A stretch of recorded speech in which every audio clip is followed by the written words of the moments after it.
I'm just a step away. I'm just about the way. Losing my faith today. Fine on my feet today. I'm just a man, not superhuman. I'm not superhuman. Someone save me from the hate. It's just another war. Just another family torn. Just a step off the edge.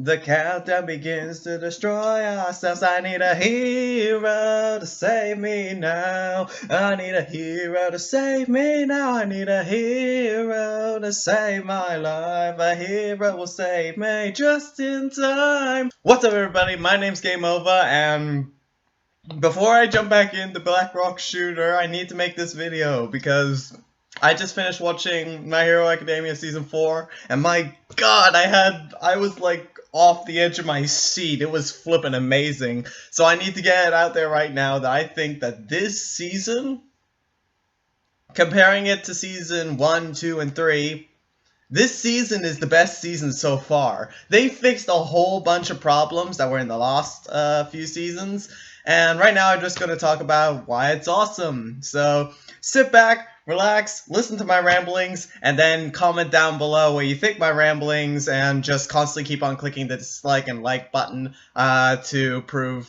how much you don't like or like me. So, first I'm going to say the story of My Hero Academia. So it's starting a few moments, months, days, I don't know, after the hero licensing exam. So Deku and all that just got their hero licenses. So during the story, it cuts back to like, it shows that Todoroki and Bakugo are going off to do their entrance exam because they didn't get their hero license. While it also shows what Deku is doing with Ochaku Uraraka, Froppy, and Ejiro Kirishima. So what Deku's doing is that he's going into work practice for Night Eye, who was All Might's sidekick. And when he finally gets in to work for Night Eye, they're trying to figure out what Overhaul is doing, which is the new villain that appeared at the end of Season 3, which I've been excited to see what he can do. The minute he shows up, he full-on makes somebody explode. Just done. Blood and guts and gore everywhere. It's flippin' awesome. And then it moves on with the story. Anyway, Deku and Lemillion, who was also in Season 3, he was the guy that could face through walls. They're, like, walking down a long street, I don't know. When they pass a alleyway and a girl with, like, white, bluish hair just comes running out and like full on grabs onto Deku, and she's just like, help me, and then Overhaul comes out and Deku starts freaking out. Lemillion acts all cool and is like, hey, how you doing? We're totally not like trying to do, yeah. So, and then it was really awkward. But after a while, like, Deku was like, I see all these cuts on the girl's arm, and she is definitely in a traumatic state, and finally declares, what are you doing to this girl? Which, I was like, this moment, actually, I'll get onto it later. Anyway, the girl leaves with Overhaul after he was about to kill them both, because he was taking off his gloves to make them explode. Then after a while, Night Eye gets a bunch of other heroes. New heroes to meet. Ooh, cool. They get a bunch of other heroes. And all Ochaku Uraraka, Froppy, and Edgy Kirishima, they join in to the fight to save this girl, because apparently Mr. Overhaul is creating these bullet darts out of this girl's blood, so then he can reverse the human body's time to before it had quirk, which makes absolutely zero sense when you think about it for 2 seconds, but I'm just going to leave that there until I start talking about that. So they think, okay, let's get this girl, we save her, his plans are stopped, and we also fixed what Deku and Lemillion should have done. Anyway, they're like super. Lemillion and Deku are like super, like, why didn't I save her? So they're like massively determined to save her. So anyway, it skips to them doing the actual job. So they full on like they have like the whole army of heroes and police officers right outside the villain's door, and they ring the doorbell. I am not even joking. That was the beginning of their plan. They ring the doorbell, and then a villain just pops out, bashing the door down, and starts thrashing people. So they all start fighting with a handful of heroes who are very high level, just running straight in. They fight a bunch of people. I'm not going to go into it because I'm just going to talk about the cool scenes that I liked later on in this video. So let's just keep on going. Eventually, Lemillion leaves the group and heads straight to Overhaul and the others. He withstands a massive chance of beating him, considering that he early thrashed everybody. But we have to go with the same cliche that the main villain can't beat the protagonist unless he has a helper. So one of his helpers are like crawling through a hole, grabs a gun and shoots the dart that gets rid of quirks at the girl because he knew that Lemillion was going to jump in front of it. So now Lemillion doesn't have powers anymore. At least that's what it's left with at the end of season 4. So yeah, but he still keeps on fighting, which he did withstand a massive chance because he still kept dodging. But then he like got stabbed, and he's not dead, but he's like massively damaged. He was gonna die, but then Deku burst through the walls, and it's just like, I'm gonna kick you in the face, son. I and another person who I cannot remember, Eraserhead with Deku burst through the walls to fight. Deku tries his best to kick Overhaul to the ground. He does a little bit of damage, but not much. Until he gets hugged by the girl that they're trying to save, who's called Eri. And her quirk is to rewind the human body. I think that's what her quirk is. So what I think is very smart is that Deku is temporarily, as long as Eri is holding him, allowed to use 100% of One for All's power without damaging his body, because Eri is rewinding time as he's doing it to before it was damaged. So as he's breaking every bone in his body to use his powers, the Eri's power is bringing it before that, which is not making him get hurt as much. So we full on get to see Deku at 100% his power, and holy shoot, that battle was awesome. I absolutely loved it. I did not hate a single thing about it. I loved that Deku was so fast that you could not see what he was doing. I love the fact that he was basically fighting the dude while in midair. Somehow they were flying. Overhaul was somehow flying. He has zero way of flying, but somehow he was remaining in midair. And Deku was just like constantly in air too, kicking, which made him bounce back into the air to make sure they didn't damage any of the city below. It was awesome. And then it ended with a massive kick to the ground, and it was amazing. I loved it. Anyway, so Overhaul is now captured, and he is getting sent over to maximum security. When, oh no, the League of Villains attack! Ooh. So they take out the people that are shipping Overhaul, and Tomura Shigaraki, he walks up to him and like full on decays his hands, because he's like, if a person who wants to get rid of people's quirks, relying on their own quirk to, I don't know, it was confusing. Something about a person who takes away someone's quirk shouldn't rely on their own quirks. So he ended up just cutting off both of his arms. So now he can't use his quirk. It was weirdly terrifying and cruel. It was weirdly terrifying and cruel. And twisted, which is why I like Tomura Shigaraki so much. He's shaping into one of the greatest villains. That's what I think, anyway. So we continue on. We've now reached a halfway mark where Eri is now in hospital with Lemillion.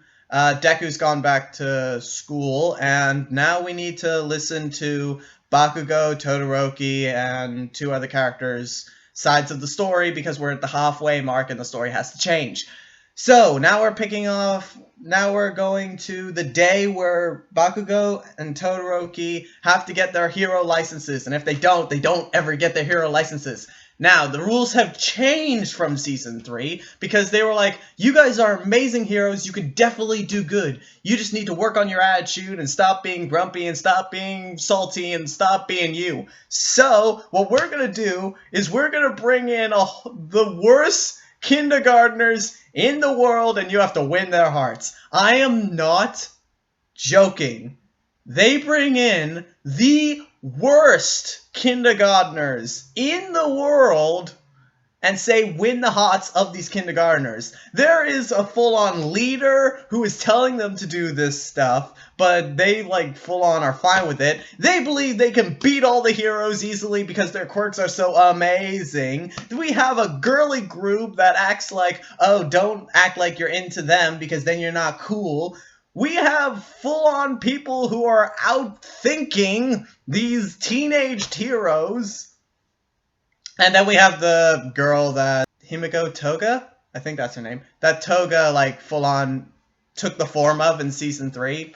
And she's pretty much the exact same as Toga, just good. I did not see a real character change here. They kind of both look the same. Like, put them both in a dark room, take away the difference in their voices, and they're pretty much the same character, just with different outtakes on their future. That's pretty much it. That's what their personalities are, which I'm a little bit sad that they didn't try to go a little bit more with the personality, but hey, what can you do? This is still better than all the other seasons. Anyway, so they end... So basically it ends with, like, a massive ice slide. Like, they create an ice slide with fire and wind and neon lights and everything. It's awesome. I enjoyed that. And all the kids were happy, so they got their hero licenses. Good. Which brings us on to the last third of this season. Yeah, that's right. It has 3 different stories. Take that, every other anime in existence. So, we have Deku trying to save Eri from Overhaul, which was the first third, which is like half of the anime. Then we have Bakugo and Todoroki getting their hero licenses, which was 1/3, which is like a quarter of the anime. And now we have the school festival, not to be confused with the Sports Day festival that was being held back in Season 2. Yes, Season 2. I'm sorry, I forgot. Anyway, so now the students have decided to put on a concert. So they're going to be playing music, which, if you could not tell from the main, like, theme song thing that was playing at the beginning of the episode, it's flippin' awesome. I loved this. The fact that it still contained a villain, who I will get to in a second, but it also contained, like, some filler that eased you from all the fighting and the intensity of this world. So anyway, so moving on, basically Deku runs into the villain of this quarter, which is called Gentle Criminal. And I have to pause just to comprehend the name of this villain. Gentle Criminal. And if you're wondering why I'm saying it like that, it's because he says it like that. He sips tea, he has a flippin' cane, he has a mustache thing that makes him look like one of those stereotypical villains, and he has the most useless power ever, which somehow he uses it to become strong. He is a good character. He's very good at being a character. He is a character that I will gladly say that I like. And then he also has his little side nemesis person called La Brava, which I think is called Honey in Japanese. I don't know. It just said, hey, how about do you like the name La Brava? And then underneath La Brava it said Honey, so I just figured. Anyway, so on the day of the festival, Deku has about 30 minutes to get the rope that he needs for his concert thing and get back. In that time, he gets the rope, passes by the tea shop that Gentle Criminal is going to, passes by Gentle Criminal, is like, oh yeah, you're that villain that I saw that posts videos online about his villainy. Die! And then they start fighting. It is awesome. I love these fight scenes. Somehow the fight scenes just got so much better. Deku gets damaged a lot, but he held his own. He's a very good, soon-to-be pro hero. He battles so goodly. I'm making up words because it was awesome. But anyway, after a few moments, Deku beats him and then goes to do the concert, which I don't know how, but they did make the song for this actually good. Like, that whole entire scene, adding a song into a hero anime, it did very, very well. I don't know why it did very, very well. I was staring at the scene and I was thinking, I don't know why this is so good, but I love it. I loved the concert singing scene. It was flippin' awesome. The song is still stuck in my head, and I don't think it will get out of my head for the next 3 days. But yeah, after the concert, they clean up and then take Eri with Lemillion to experience the whole entire school festival because Eri has never smiled, which I think is very, very sad. She's not smiled for so long that she doesn't remember how to smile. That's how sad it is. And for some weird reason, that got me. But I'll get to what got me and why they got me at the end of my telling of the story. So anyway, when the concert was happening, Eri smiled, Deku was happy, they go and experience the whole thing, and it ends with the candy apple, which she said that she likes apples, so they got her a candy apple, and it was flippin' awesome. And then the final episode is literally just an Endeavor episode where we watch him beat up the mother of all Nomus. Remember those guys? They were from season 1, 2, and some point in 3. He beat up the mother of all Nomus that actually could think, had regenerable powers, and were flippin' amazing, and he managed to beat it while standing there holding his hand up like All Might did in season 3. So that was like his way of saying, I'm now the #1 hero. You can trust me. I'm the new symbol of peace. Which was awesome and made me like Endeavor as a character more. And anyway, that was the perfect way to end off the season, showing that Todoroki now cares about his dad a little bit. He's a little bit, like, trying to care about his dad, but whatever. Anyway, so that's the end of season 4. Now I go on to what I like before I go on to what I dislike, because there were quite a few things that I need to point out about this anime that didn't stick. It didn't stick well. But first of all, let's go on to what I did like, starting from the beginning of the anime. I very much liked that it took off immediately after...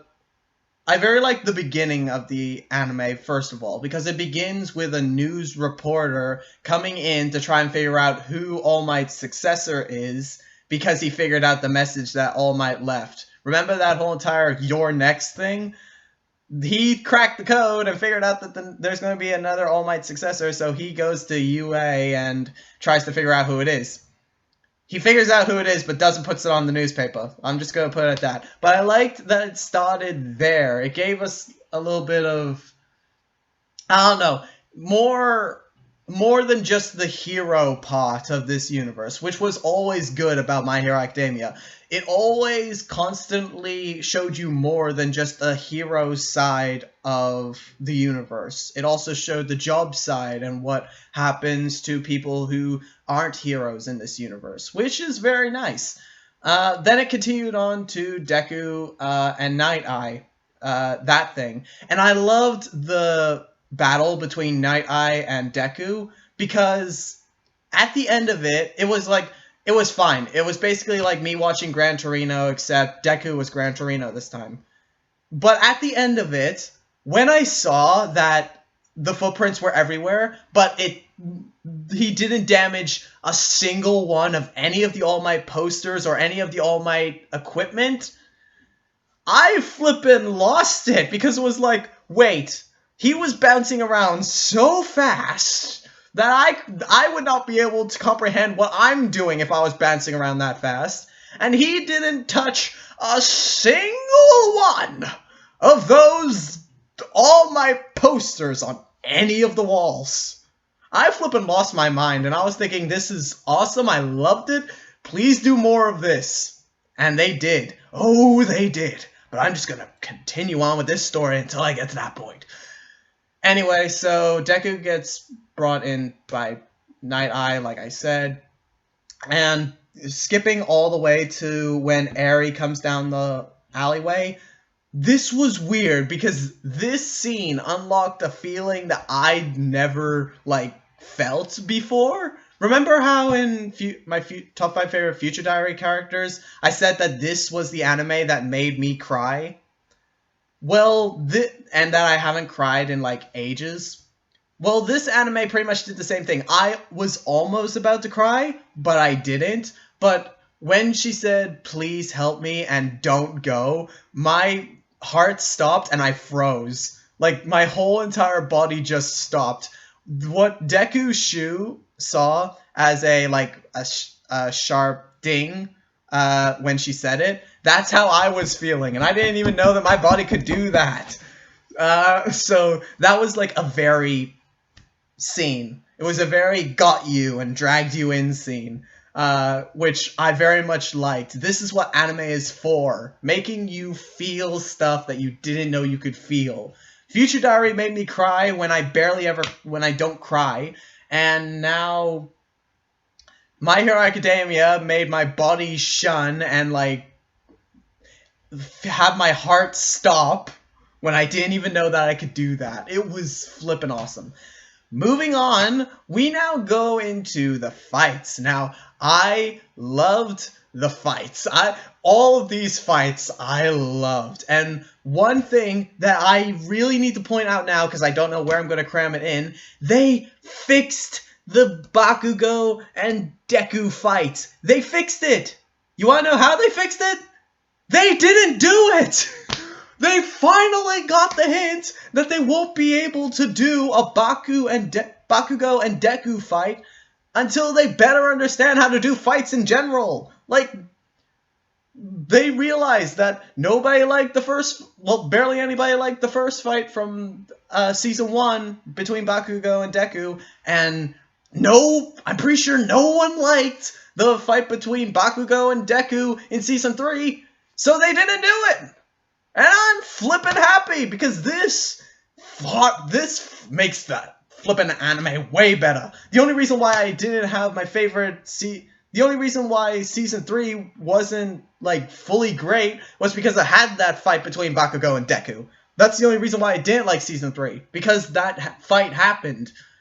But this anime, it didn't only stop any fight between Bakugo and Deku, it had only one flashback to when Bakugo and Deku fought in Season 3. And I'm very happy about that, because literally the flashback was just, yes, we fought at night when we weren't supposed to. And that was the flashback. That was done. No more. They couldn't have handled that better. I am so happy that Bakugo and Deku did not fight. Not to mention, they made this season of the anime better by having less scenes of Bakugo. And not just having less scenes of Bakugo, somehow they made him a better character that I actually respect. Somehow. Because Bakugo realizing that there's more to being a hero than just beat the everlasting flippin' hell out of their enemies. Not to mention, his attitude fit perfectly with the third quarter of this anime, where he was the drummer. And he was like, let's kill the other students with our sound! It was perfect. That was the best way you could have put Bakugo. Having him not incredibly full of himself, but full of himself enough to say that line. and have him as a good character. I very much loved that, which is making me like Bakugo as a character more. But anyway, moving on. We're gonna move straight along because all the fights. I could go on forever about the fights with Overhaul's minions because they were all great, and I was having a blast learning about everybody's quirks. But we need to move on because this is gonna take forever. I'm already at 25 minutes. So the fight between Overhaul and Deku, it was flippin' amazing. It was awesome. I loved it. I didn't hate anything about it. Deku was like full on Super Saiyan, like glowing blue, full on bashing Overhaul to the ground and taking him out left, right, and center. It was amazing, and I don't have anything else to say. I can't say anything else. It was awesome. Anyway, so moving on to now the Bakugo and Todoroki part of this, where they have to win the hearts of the kindergarten kids. I do not like the kindergarten kids. That's just plain and simple. I can't. They're too much of brats, and I don't like brats at all. But that whole entire thing, I loved it. It made Bakugo a better liking character somehow. And Todoroki, it's Todoroki. I can't not like Todoroki. Todoroki is the biggest liked character in My Hero Academia, just from the amount of fangirls that he has. And I say girls because I've looked this up. Most of his fans are girls. So I'm just a little bit questioning that. But yeah, I liked this. It was very nice. It was very nice to have this and have them change the rules a little bit. Anyway, we're gonna move on from that because I don't really have anything to say. I just liked it. So moving on to Gentle Criminal Deku fight and all that. It was awesome. It was a very, very, very long fight. It took a while to get through that. But Deku, like, he full on just rocks as a hero and a character. His power rocks, all for one for all rocks. It's flippin' awesome, and he's a really good hero because he can beat up the villain easily. He starts doing the flicking thing, which I am happy, but I'm not happy how they did it. I'll get to that later. And he full on like beats up Gentle Criminal. Then Gentle Criminal gets a massive boost and starts beating up Deku. Then Deku beats up Gentle Criminal even more. It was awesome. But yeah, that was pretty much it. I like Gentle Criminal as a character. He's awesome. I don't like his backstory, but him as a character is good. I like him, and I like La Brava. I like their little team up. I love their lovey-dovey story going on. I loved it so damn much, and I like how he went down. He went down as a good, very, very good villain. Even for having like one episode where he fights, but now that we're done. And then there's the concert scene, which was blown way out of proportion. I have zero clue why that worked so well, but it did, and it worked perfectly. And then Aries smiling. It was full-on happiness overblow with this. And then Endeavor's fight at the end, it was perfect. It made me like Endeavor as a character, which I know Bakugo I really didn't like Bakugo before, and I didn't know how I was going to like him now. But Endeavor, I literally didn't know how I would like him. I didn't know how I would actually like him as a character, and yet somehow I respect him a little bit. But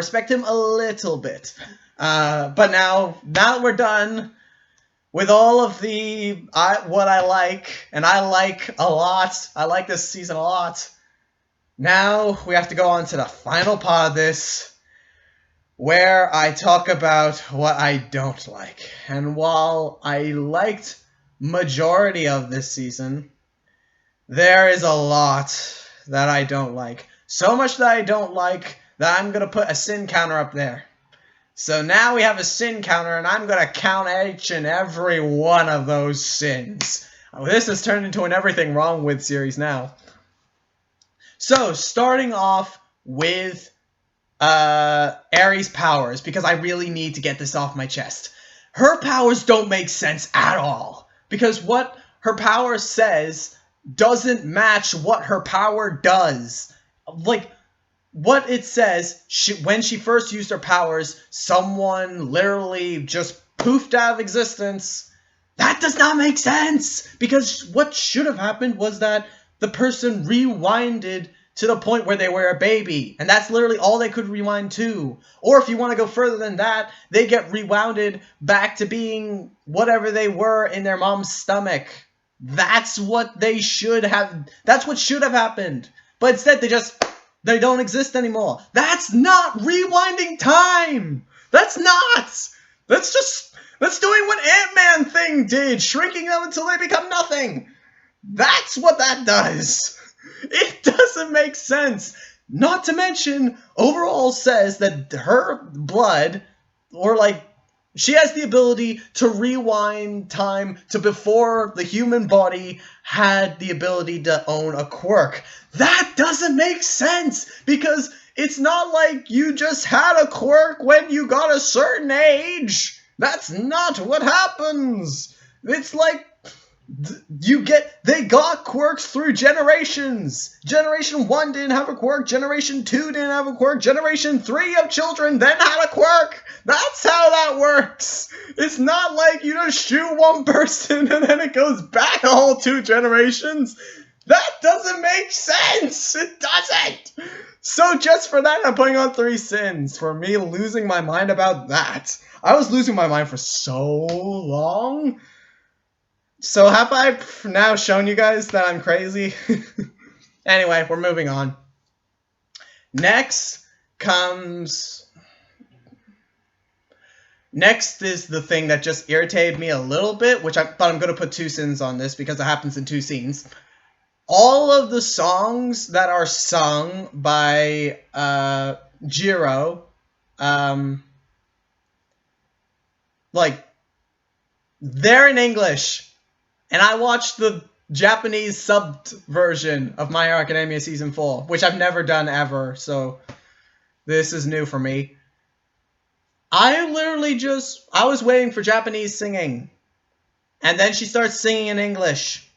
And I was thinking, how did you hire an English singer from wherever to fly over to Japan, go into your music booth and sing this, and then fly back to whatever country they came from with check in hand? I was expecting them to hire a Japanese singer to sing Kajiro's thing, and I was going to be flipping more happy if they got Jiro's voice actress to sing. It was irritating me. The songs that they sing are great. I loved them personally. But it irritated me that the songs were sung in English instead of Japanese. What happened to the people who only speak Japanese in Japan? Which are, like, probably a lot of people. They just don't understand what the song's saying because they don't speak English. So that just irritated me. So 2 sins. So next, I'm going to have to say Gentle Criminal's backstory. Like, Gentle Criminal, I already said, I love his character, and I love La Brava. I love them both. They are great villains, but their backstory sucks. It just does. Like, Gentle Criminal making YouTube videos of him, I'm saying YouTube videos because that's basically what he's doing, of him committing crimes and, I don't know, him just proving to do stuff. It doesn't fit, sorry. The not good villainy. Nope, sorry. You're a great villain, but you're not doing great villainy. It's just, don't like it. Not good. Badness. Down boy. Next comes La Brava's intro to, I don't know, Gentle Criminal's world, where he was on, like, a massive depressive thing. The way she just decided, I told the boy that I loved him, and he made fun of me, so I'm now going to just sit in depression in my room watching videos. Then I see Gentle Criminal, and I just pack my things and leave. I don't like it. I just don't. It's just no. First of all, parents, where are they? What do they do? I don't know. I can just go to a... Also, hacking skills? What? Like, how old is she? Is she like in high school? I don't know. This is like, it's so confusing that I don't like it. But like, then when she's hanging out with Gentle Criminal, I'm fine with it and yada yada yada. But like, I don't know. It's just, don't like it. Then Gentle Criminal's plan to just sneak into UA High School. Oh, what? You wanted to hear the rest of the plan? You were assuming that there was a rest of a plan? I'm sorry. Did you assume that his plan was more than just break into UA High School? Well, tough luck. That's his plan. Literally, that's just it. Just get into UA High School and leave. That's literally his plan. Just to enter, prove that he did it, and then leave. That's it. Just done. Nothing else. He doesn't want to try kidnapping a child or anything like that. That's his plan. And he's calling it his masterpiece that will make him on top. Newsflash, Gentle Criminal. The League of Villains did it twice! But I do have... So I'm going to put, like... How many things did I just point out? 3? Alright, 3 cents. 3 cents up there. I think that's it. I think I'm done. I think I just gotten it all out of my system. I can't think of anything else to say. Yeah, I think I'm done. I think that's it. Wow. I don't know what to do now. I am so gobsmacked of me getting everything off my chest to the point where I don't know how to end the video. Alright, well, next video is going to be me going back into Black Rock Shooter because I need to get back into Black Rock Shooter. It's like desperate times now. Anyway, so that was the video, me getting everything off my chest. Please let me know what you think of what I said in the comments, and if I missed out anything, then please just let me know because I need to get fixed somehow. Anyway, thank you all so much for watching this video. I please hope that you did enjoy. If you liked it, please hit that like button, and if you're new to my channel, please hit that subscribe button to see more awesome and amazing videos just like this one right here, and make sure to leave a comment like I've constantly been saying over and over and over again. Thank you all again for watching. I please hope you did enjoy, and I will see you in the next video. Ciao.